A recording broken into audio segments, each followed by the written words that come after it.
It was supposed to be a fun adventure for a group of friends who decided to explore an abandoned amusement park on the outskirts of town.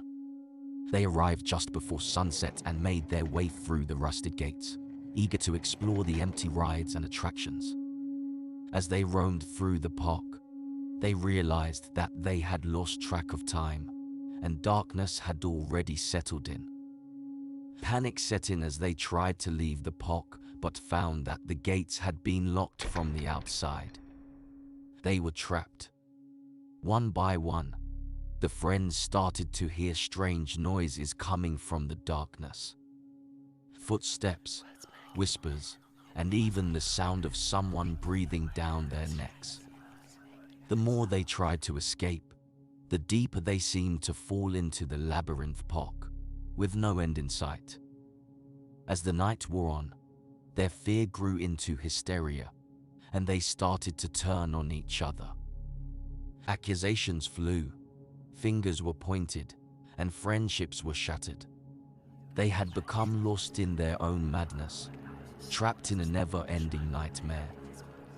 Just as they thought all hope was lost, they stumbled upon a room that held the key to their escape.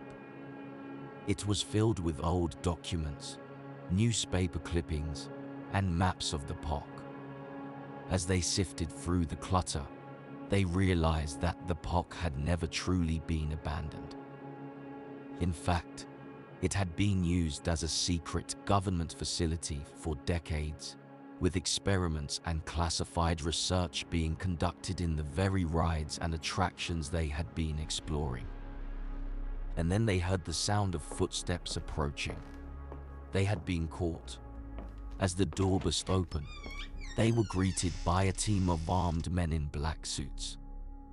They had been expecting them all along, and the friends were nothing more than test subjects in a cruel game of psychological experimentation.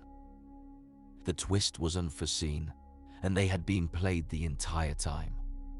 They had become pawns in a sinister plot, and they were left to wonder how many others had fallen into the same trap.